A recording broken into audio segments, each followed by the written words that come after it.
Hi, I'm Sarah from The Upcoming. Such a pleasure to be able to speak to you today. Thank you. Maybe you could just kick off with a brief introduction to this incredible new series you're involved with, 1899. Mhm. If people haven't started watching it yet, what can they expect? Expect the unexpected. I think every expectations that you have starting going into the series will turn on its head, and then halfway through it'll change again. So yeah, expect the unexpected with this series. If anyone knows their work from before, they will know what to expect, but then also not don't see it coming. And were you familiar I think Dark was, the wildly successful series before this. Had you already watched that? And was that part of the appeal for you jumping on board with this project?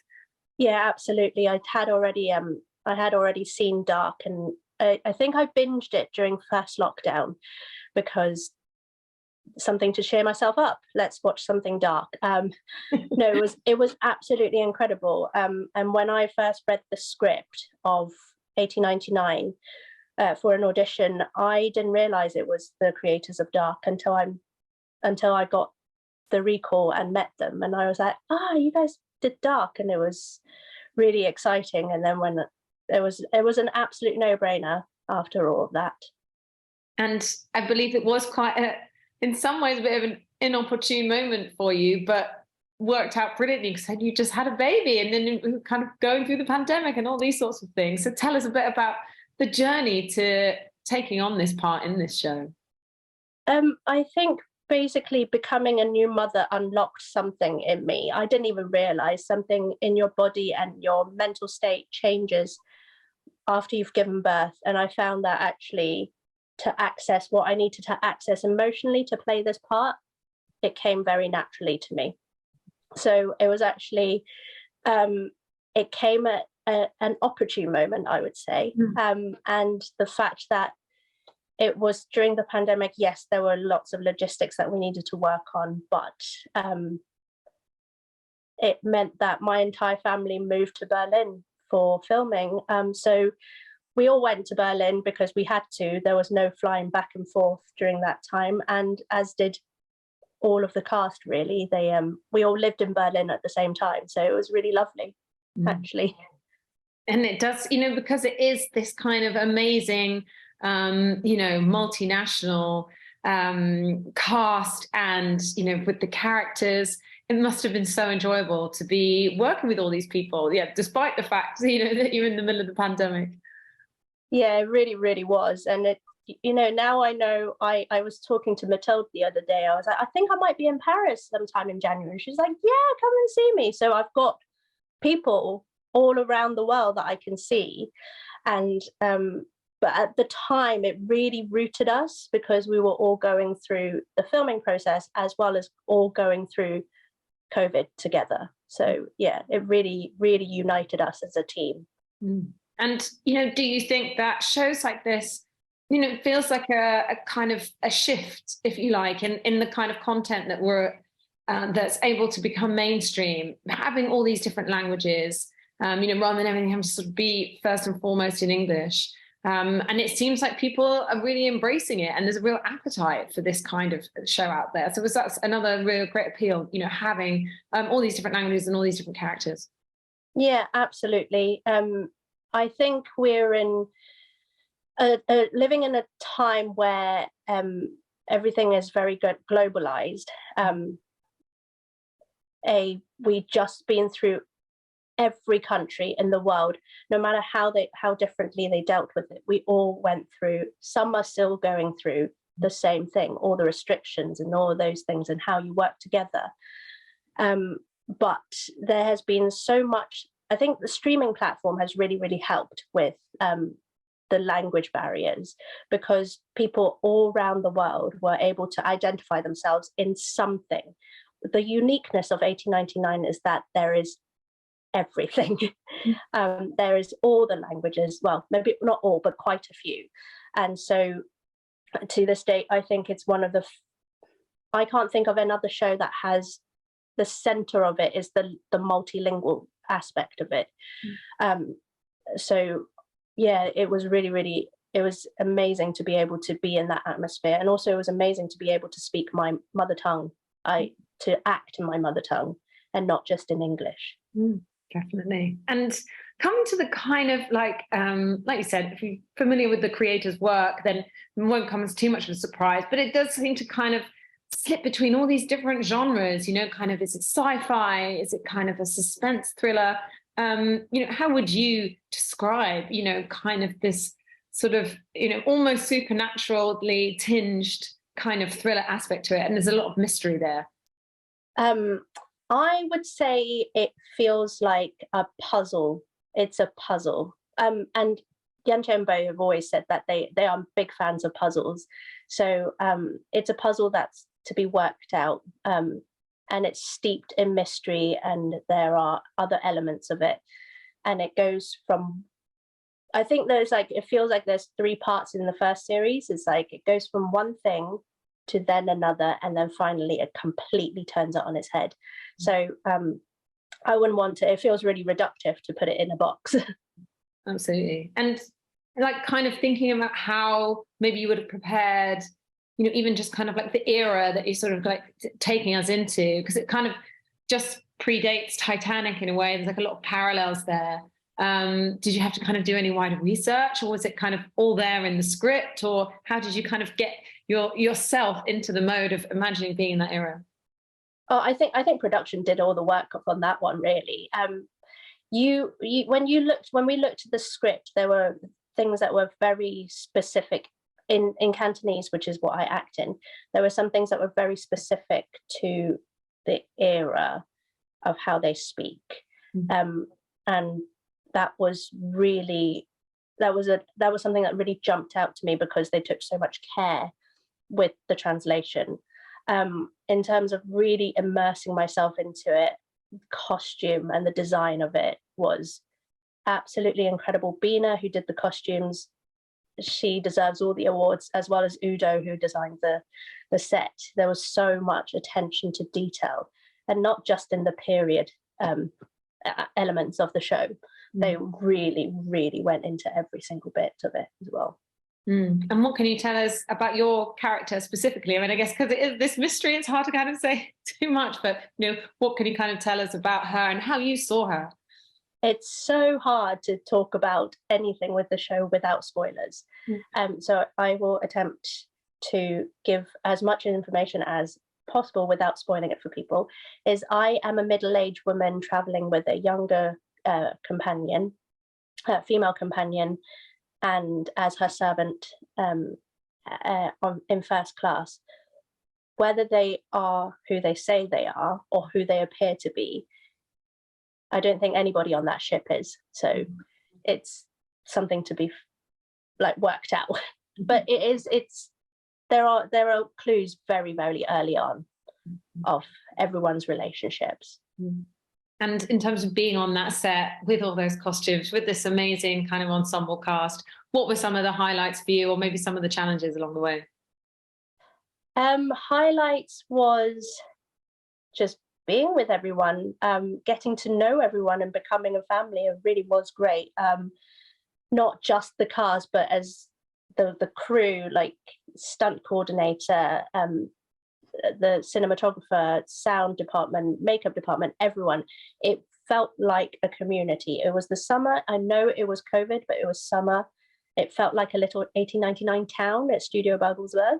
It was great.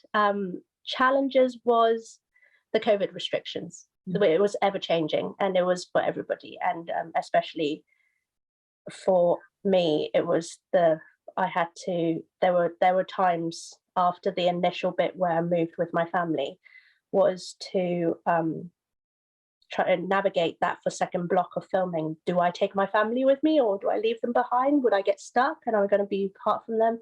And I think everyone went through that, and again, everyone bonded over that together. But you know, that set was absolutely incredible, and the way they navigated the new technology was also absolutely incredible. That is something to be talked about, I think. And in terms of what people, excuse me, can take away from watching the series, I guess it's like amazing. I think people are craving sort of escaping into another world, you know, everything that's going on right now. So there's definitely that element. And then always these like, other themes can come through, you know, about sort of like class divides and how that was relevant now then, but is also relevant now. So, you know, what do you think maybe some of the themes are and what people can take away? I think it's all about people working together, no matter what your class or your religion or your language background is people having to circumnavigate or, well, navigate through the difficulties of what was happening on that ship, which is a massive metaphor of what's going on in the world right now. I think when things were being written, we were really going into Trump era and all of that. So it's kind of, it feels quite like coming through out of it. So uniting together.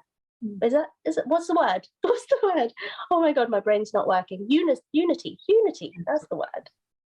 And coming to your own career, I mean, I was reading it was almost kind of accidental that you even went into acting, and then, you know, doing theatre, and then of course being in Star Wars Rogue One, like kind of one of the most globally massive and recognizable franchises out there. So it's quite kind of a meteoric like rise for you in a way. Tell us a bit about that background, working on Star Wars and now being in this show. I would call myself a jobbing actor. I go from job to job, and there has always been, you know, a trajectory of where you want to get to. But if a job comes along and it's the right fit, I will always do it. And if it works out, even greater. You know, it would be nice to be in lots and lots of different things, but it has to absolutely excite me to do it. In terms of Star Wars, it's, you know, it's Star Wars. It was brilliant, and I'm not being biased. I love that film, and not just because I'm in it. I think it's a really incredible war film, and it really got to the humanness of it, the humanity of people going through the rebellion at that point, which then leads to it leads to New Hope, which is an incredible thing. So, and it starts off this whole saga of the Star Wars world. So I think it's great. It's really great. And how much do you think kind of starting off in theatre, you know, that's kind of equip you perhaps in a different way before going into film or TV? You know, it's kind of a slightly different discipline perhaps, you know, and it does seem that like it puts people in really good stead from when they are then in front of a camera. I always say, if you look at some of your favourite actors out there now, they probably started in theatre. Olivia Colman, Andrew Garfield, Viola Davis started in theatre as well. There's so many people out there that started out in theatre. Someone said that theatre is where you hone your craft. It really was, like, that's where you did the heavy lifting and the cardio and the mental focus and everything, which then once you get on set for screen work, you very quickly able to condense it to what you need to do. And I believe you're already working on your next show, or you've already done it and it's coming out next year, is it? What can you tell us about it? I've just wrapped on Chaos, which is also another Netflix show, which is written by the wonderful Charlie Carville and directed by Georgie Banks Davis and Rhaenyra. It was really nice to film in Spain. And what can you tell us about the kind of the premise of that one and your character? I don't know how much you can say. I can't say very much, but I would say that it's the modern retelling of the Greek mythologies, and Jeff Goldblum is Zeus. So amazing. And you know, in terms of your ambitions, where you're like looking ahead, do you have like a director you'd really like to work with, a genre you'd like to do, you know, a different period you'd like to act in? I mean, there's so many directors I want to work with out there. Wong Kar-wai is one, but I would really, really love to do some comedy very soon. I'd love to do some comedy. I just like, sometimes I feel like a lot of trauma feels quite tense and like, oh, I need a massage. I need to laugh it out. Comedy would be great. Also, comedy is really hard to do. It's another training ground. If you get that right, you can probably do a lot more. So yeah, that. And what about, I don't know what things look like. Would you have the opportunity to ever like go back to Hong Kong and work on something? What's the kind of environment there like in terms of, opportunities? I would love to be able to work out in Hong Kong. The landscape is very, very different, but I do sort of pay attention to the cinema scene out there at the moment, which is having a bit of a renaissance in a very indie sort of way. You get the Chinese New Year films and everything, but I recently watched a film called Anita. It's about Anita Moy, who was she was an absolute pop star in the 80s, 90s in Hong Kong. And I was absolutely shocked at how wonderfully they captured a whole zeitgeist of Hong Kong in its golden day. And the actors in that was really, really brilliant as well. So yeah, I do pay attention to the cinema scene out there. And who knows, one day maybe I'll get an opportunity to work out there. Yeah. And how do you see kind of the broader landscape when we're saying about like how much the streaming platforms do seem to have opened things up in terms of ethnicity, in terms of language, lots of interesting roles out there for women that maybe we didn't have in the past when it was kind of a bit more narrow into some cinema scene. But do you think there's still progress that needs to be made in terms of representation, particularly of like Asian actors, in like Hollywood and British shows, or, and what else do you think needs to be improved? Yeah, so we've come a long way, but there's still so much to be done. In terms of representation. You can have representation, but a lot of the time people say, oh, we've got a really diverse cast, and it's like, is that representation or is that tokenism? You're just having a token Asian person in there. What would be really great is that, we are just people, and we go through exactly the same thing as everybody else. We just have something else that is slightly different than yours. So the more people see us as, I'm not going to say us and them, actually, that's not helpful at all. The more people see different people on screen acting and reacting the same as them, they would just be not so scared of other people. Other people. So the more the merrier, really, which is why I started writing about 10 years ago, because I was so frustrated with roles. So I started writing things for myself, and then quickly realized that if I write something, I don't want to be in it, I want to see it. So it's your work being made, or you're kind of like waiting for the right opportunity for that to happen? I have had quite a few stage projects been commissioned and made and everything, but films, a couple of indie films that have been in the festival circuit. Just trying to find more opportunities. Just got to keep doing it. Amazing. Well, that's really exciting as well. Well, thank you so much for sharing all that with me. Can't wait to 7 to 1899, and of course on the horizon, Chaos. So thanks so much. Lovely to chat to you. Thank you. Thank you very much. Thanks. Bye.